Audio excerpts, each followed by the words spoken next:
Let's get right into it. Today, we're diving into a deeply clinical explainer based on an extensive documentary counter-archive titled Before the Gurshabad, The Nameless Dead. We are going to impartially unpack its forensic critique of how the Hindu-American Foundation, or HAF, frames Sikh political history. The source material takes a highly controlled, document-driven approach to deconstruct something it calls narrative containment. Essentially, it argues that a highly selective, security-focused historical framing is being deployed to deliberately shape how Western law enforcement and the public perceive the Sikh diaspora. Now, look at the stark contrast we have right here. On one side, you have these highly polished, public-facing policy documents, specifically security briefs that HAF presents to U.S. law enforcement.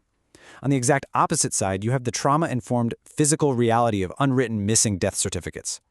The core thesis we're examining is that these law enforcement briefs present a sanitized security narrative, and in doing so, they deliberately subordinate the physical and administrative reality of mass state violence against Sikhs. So here is our roadmap for today's clinical audit. We'll move through 5 distinct areas. 1. The security frame. 2. The omitted archive. 3. The triad of silence. 4. Framing Air India. And finally, 5. The censorship asymmetry. Starting right off with Section 1, the security frame and how it shapes the law enforcement narrative. The archive starts by categorizing HAF's public-facing advocacy. It documents that HAF uses this highly definitive security frame to advise Western law enforcement on Sikh political speech.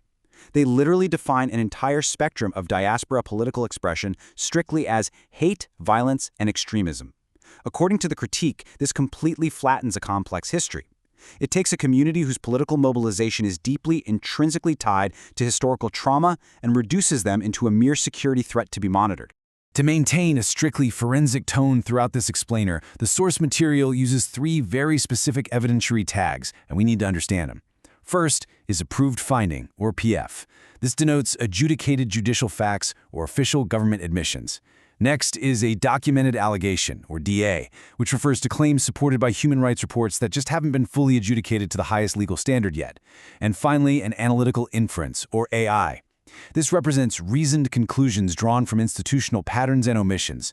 This system is absolutely crucial because it ensures we know the exact evidentiary weight of every single claim we discuss. That brings us to Section 2, the omitted archive, which establishes our evidentiary baseline.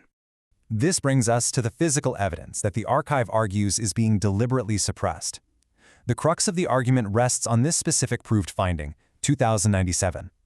Now, I want to be clear, this is not a guess. It is not an estimate. This represents exactly 2097 illegal cremations in Amritsar district alone, officially confirmed by India's own Central Bureau of Investigation. The source emphasizes that these were human beings processed into ash by police authority without any family notification, without post-mortem examinations, and without proper legal inquiries. And to reinforce the absolute gravity of this, the author highlights a formal characterization from the Supreme Court of India and the National Human Rights Commission. Their words, flagrant violations of human rights on a mass scale. The explainer's source argues that when an organization actively briefs American law enforcement about Sikh history, but entirely omits this adjudicated judicial record, well, they are actively practicing narrative containment. The text actually details how this played out on the ground, through what it calls an administrative pipeline. It started with unacknowledged arrests, which then moved to secret improvised custody. Eventually, these individuals were killed in what were known as staged encounters, basically armed confrontations entirely manufactured by the police.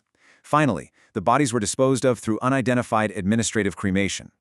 Now, why does this matter for us?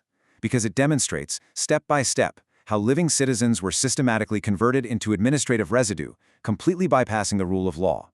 Moving on to Section 3, the triad of silence, focusing on bureaucratic evasion.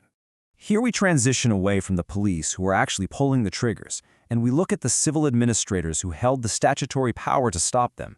The source outlines how 3 consecutive civilian officers presided as district magistrates over the absolute worst decade in Punjab's history, functioning as a civilian shield. As the apex authorities, they were structurally positioned to oversee the police. Yet across 12 whole years, the source documents an institutional continuity of silence. And remarkably, all 3 of these men eventually retired with high honors. This perfectly illustrates what the text calls statutory nonfeasance. You see, The Indian Code of Criminal Procedure actually possessed the exact legal tools required to document these deaths. You had Section 58 for unreported arrests, Section 174 for suspicious deaths, and Section 176 mandating inquiries for custodial deaths.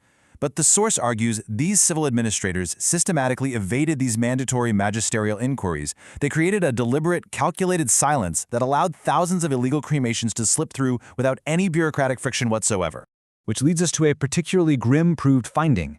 Jaswant Singh Khalra, a human rights investigator, actually exposed this massive atrocity by cross-referencing municipal firewood purchases with official death registries. And for doing that, for exposing these missing death certificates, he was abducted and murdered by the Punjab police in 1995.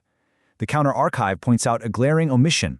While Hoff's materials often characterize the diaspora's commemoration of Khalra as a law enforcement concern, they completely omit the judicially proven fact that state agents murdered him simply for reading public records. Let's look at Section 4, Framing Air India and the Concept of Contested Histories. So, the archive addresses how HAF utilizes specific historical tragedies to anchor its narrative containment strategy. While the text unconditionally recognizes Air India Flight 182 as a grave mass killing of civilians, it argues that HAF presents the tragedy as an uncontested historical chain to instantly equate the entire Sikh political movement with terrorism. The issue? This framing notably omits crucial documented allegations regarding deep Indian state intelligence penetration within early diaspora structures. The source suggests that by treating a highly contested intelligence history as a simple closed loop, HAF effectively uses the tragedy as a blanket shield against broader scrutiny of state violence. Finally, Section 5, the censorship asymmetry. First Amendment versus Section 69A.